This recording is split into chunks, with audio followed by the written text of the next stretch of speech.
Hey guys, it's Elle. Welcome back to my channel. Today I am here with a forced proximity romance recommendation video for you.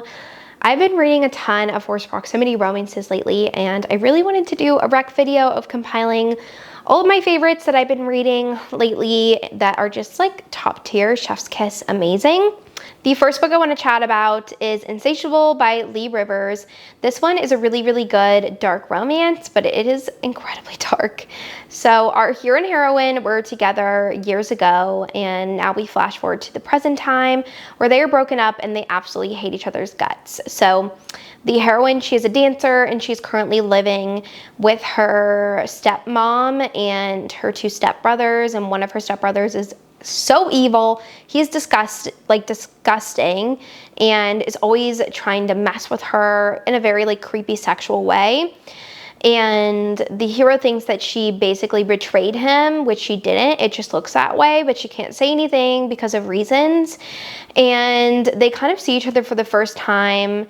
Like, that's kind of where the book starts off, and they just have so much angst and tension between them, and so much like love still, but like hate as well between the two of them. And it is just fantastic. Like, there's this one scene where they see each other and he's like picking her up from the dance studio because she's a dancer, and like it's insane. And this one, it kind of is more character driven.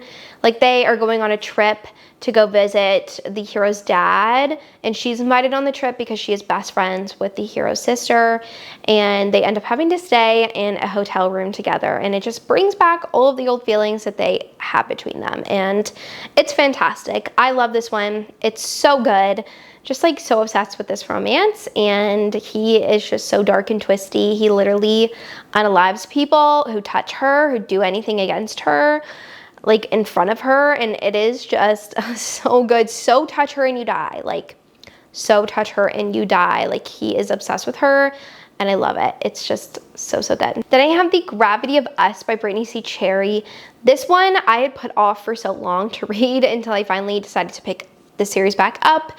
And this one is a really intriguing plot where it starts off with a prologue of the heroine in the past, and with her and her sister who has cancer. And then we flash forward to the present where the heroine is a florist, and she is giving flowers to a funeral for a very famous author. And that's where she meets the hero, and the hero is the son of this famous author. And they kind of hit it off until she realizes that he is married. And that's kind of where the story goes from there. It's like a forbidden romance. He doesn't cheat on his wife. Like, there are things that happen that make that not possible, but I just loved how angsty this one was, and they end up for a reason having to be around each other all the time, and they have so much angst and chemistry together, but there's a reason why, like, she can't go for him because of who his wife is, and it is fantastic. Like, I ate this audiobook up. Like, it was so good. So love a good forbidden, angsty, emotional romance. Then I have My Dark Fairy Tale by Gianna Darling. This is a mafia romance. It's fantastic.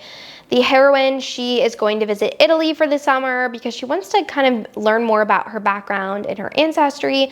And so on her first day in Italy, she decides to rent a car, like a cute car, and it ends up breaking down in the countryside of Italy. And this guy ends up helping her, but then he makes a move on her, and she's like, ew, gross. And he tries to attack her. So she is like trying to run away from this guy and escape him, and ends up getting hit by a car, like running away.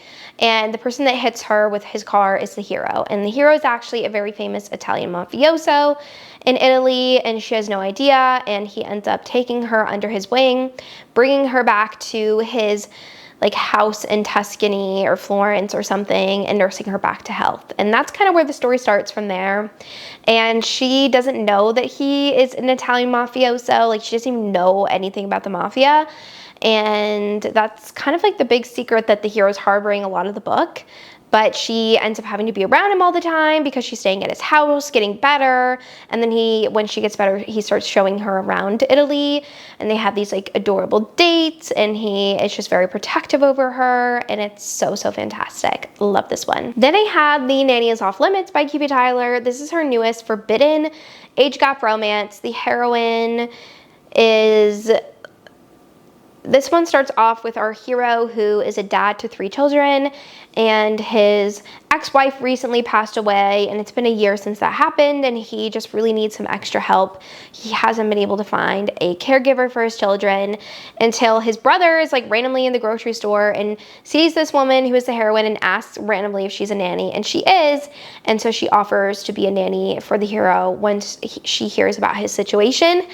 And there's so much chemistry and angst between the hero and heroine, and she's a live-in nanny, so she's living at his house most of the time, taking care of his kids, and it's not like in a gross way. Like, his kids are 16, I think like 13 and like 6 maybe, and they just have so much chemistry, the hero and heroine. Like, it's so off the charts, but she's like, I can't do that, that's like weird, like he, you know, is my boss, and I'm taking care of his kids, like that's weird, but she goes for it anyways, and it is fantastic.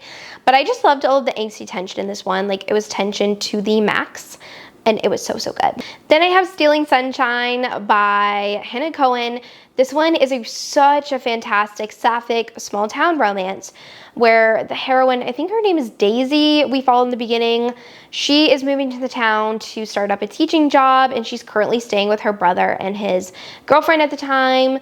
But she's like, this is not gonna work. Like, she just feels like she's encroaching on their space and doesn't want to do that. So she decides that she needs to find somewhere else to live. And so her brother kind of puts out feelers in their friend group, because this is like the 4th book in the series, which you do not need to read the series in order. I didn't, and I was totally fine.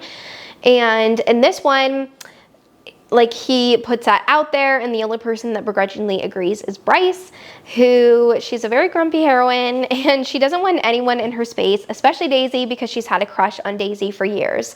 And like, the first time that they're in the same vicinity, like, Bryce is just so grumpy towards Daisy, but it's really because she's so attracted to her. It's hilarious, like, so funny.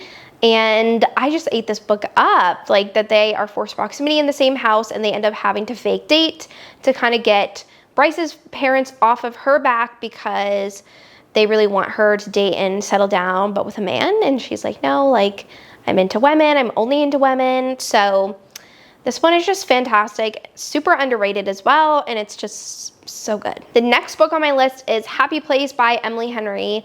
This is such a good forced proximity romance, but set in a summery setting. So the heroine and hero have been in a relationship and are engaged, and they end up breaking up right before this big friend trip that they were both supposed to go on, and the heroine's like, I'll go because they're my friends, and like, don't come, basically. And she goes, and they have this lake house, like all of her friends, or her friend, like, it's a family lake house in Maine. And so the heroine gets there, and she sees the hero, and she's like, what the hell, like, why are you here? And he's like, I was asked to come, like, it wasn't my choice. And so they end up having to stay in the same room together and to pretend that they are still in a relationship. And it is just so good, but also so heartbreaking, because you know they both love each other still, but there's reasons why they broke up, and it's just so heartbreaking, but also just so good. So I love this one. It's fantastic. So obsessed with it, and I just love the summery setting and the friendship vibes. Now, the last one is probably one of my favorites on this list, which is In the Weeds by B.K. Borison. This is the 2nd book in, I don't remember what the series is called, Love Light Farm series maybe. And this one, the hero and heroine actually had a one-night stand before, and we kind of see each other for the first time in the previous book, in the 1st book, and they both did not get each other's information afterwards, and it just is like this kind of awkward thing. And now the heroine is coming back to the small town because she is a social media influencer, and she really wants a break from her career. And so she's going to the small town to kind of get that break. And when she gets there, she tries to stay at this inn, and the town basically conspires together because they know that the hero and heroine are perfect for each other. So they basically lie to her and say that there's nowhere for you to stay. Like, you have to stay with Beckett.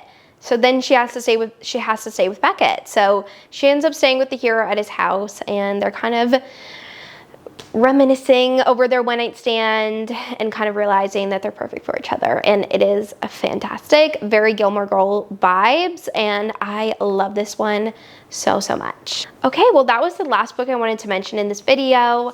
As always, thank you so much for watching, and I will see you guys in my next video. Bye.